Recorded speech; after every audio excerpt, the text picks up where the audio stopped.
O objetivo desta apresentação é mostrar os resultados de um estudo de concepção geral que nos foi solicitado por os 3 municípios, no sentido de estudar uma solução realista e implementável da alternativa ao abastecimento de água em Alta aos municípios do Porto e Gaia, como foi transmitido. Eu, queria fazer esta apresentação falando em 5 pontos. 1. Quais foram os cenários de evolução que foram considerados para o desenvolvimento desta solução? Quais foram as origens que nós consideramos como possíveis para abastecer esta zona e quais foram as soluções alternativas, finalmente a solução proposta, e, por último, apresentar algum aspecto sobre a simulação tarifária que foi efetuada. Quanto aos cenários de evolução ou às solicitações do sistema, aquilo que foi preconizado foi desenvolver um cenário que tivesse em conta os cenários de desenvolvimento de evolução da população até 2046, portanto, os cenários do INE, do Instituto Nacional de Estatística, mas até foi um bocadinho mais do que isso, ou seja, ao propor-se uma solução desta natureza, tinha que ter simultaneamente uma solução suficientemente robusta, porque o que acontece é que os cenários de evolução da população para estes 3 concelhos até 2046, mesmo o cenário mais otimista, dá alguma regressão da população. Portanto, dos 700 mil atuais, dá para valores da ordem dos 636 mil habitantes, e nós consideramos que, por segurança, deveríamos dimensionar um sistema para cerca de 705 mil habitantes, portanto, para valores da ordem de grandeza da população atual, que não se ia reduzir. Para além disso, também consideramos que as captações do Porto já são suficientemente elevadas e, portanto, não consideramos que tivesse uma evolução significativa, que se mantinha nos valores atuais,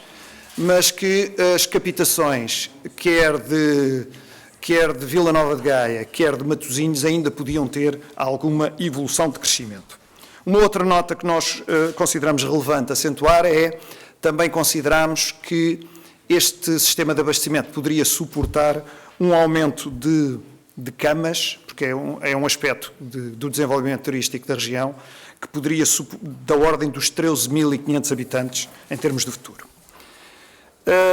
Não é possível mostrar-vos aqui um gráfico, mas a ideia foi um pouco a seguinte: apresentar um cenário de evolução de consumos em termos de dimensionamento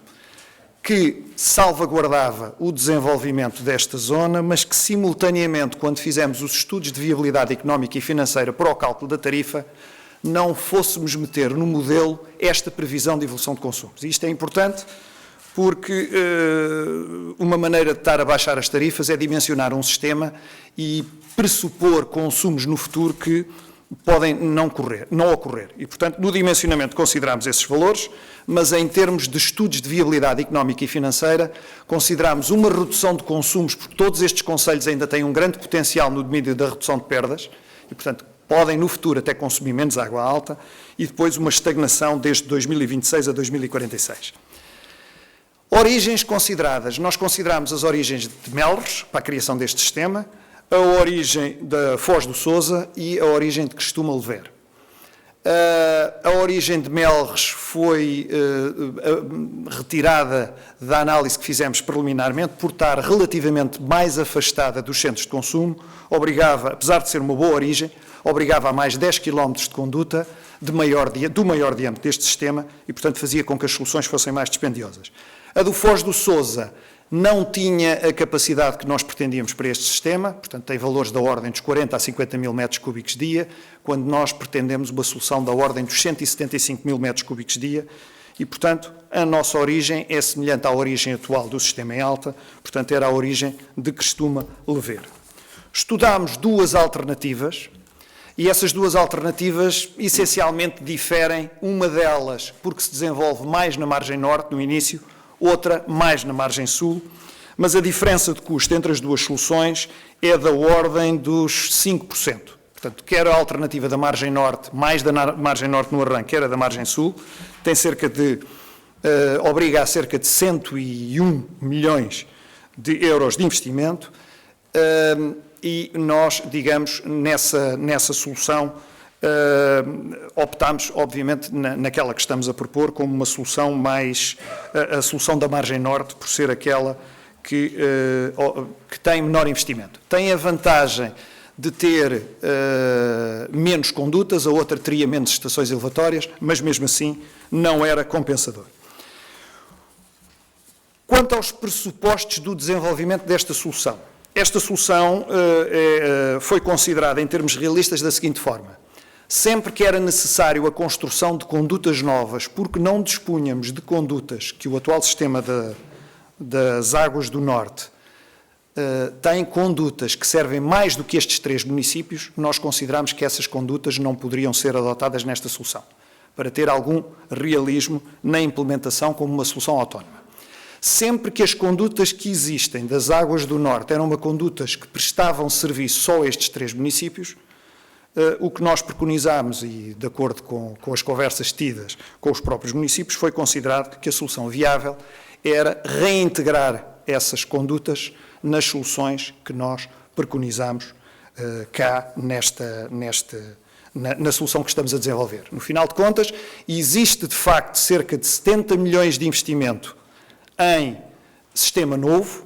e cerca de 30 milhões de investimento que nós vamos ter que fazer em reintegração ou recompra de ativos e de condutas que não teriam utilidade nas Águas do Norte. Fizemos uma simulação tarifária em que essas simulações, portanto, em termos de simulação do desenvolvimento da solução, em que foram ensaiados vários cenários, em que se considerou como pressuposto uma taxa de juros de 2,5%, a taxa de IRC sobre impostos da ordem dos 20%, e a análise foi feita a preços constantes, exceto na componente da energia, porque se considerou, como é comum nestes casos, que era prudente que os encargos energéticos em termos unitários possam subir mais de 0,5% ao ano do que o IPC geral. O que nós consideramos foi que durante os primeiros 3 anos esse primeiro investimento era feito e que não se presta serviço e que só se obtém receitas ao fim do 3º ano. Esta análise permitiu obter tarifas em que, como já foi referido anteriormente, se considerarmos uma comparticipação de 25% do novo investimento, portanto não é o do investimento de recompra, mas do novo investimento, pode-se ter uma tarifa de 0,42. Se se considerar com participações maiores, a tarifa é mais baixa. Também é de realçar que, se não tiver qualquer tipo de comparticipação, o preço a que chegamos é da ordem dos 0,4521 euros por metro cúbico, cerca de 0,45 euros por metro cúbico. Portanto, eu, como considerações finais, queria referir que a solução que está aqui preconizada é uma solução que foi desenvolvida com cenários de desenvolvimento, ou seja, com o dimensionamento que não condicionam o futuro do desenvolvimento destes 3 concelhos, portanto, permite alguma robustez da solução nesse domínio. De qualquer maneira, optou-se por uma origem com um grau de garantia semelhante à da origem atual. Implementar este sistema implica a construção de cerca de 30 km de novas condutas, algumas de considerável diâmetro, e 3 reservatórios, mas, é de referir que a solução, tal como está implementável, e fazendo uma análise financeira em que os custos para pagamento desta solução vêm só de uma tarifa com uma evolução de cenários de consumo relativamente conservadora, portanto não é um cenário de grandes consumos, considerámo-lo sim para o dimensionamento, mas não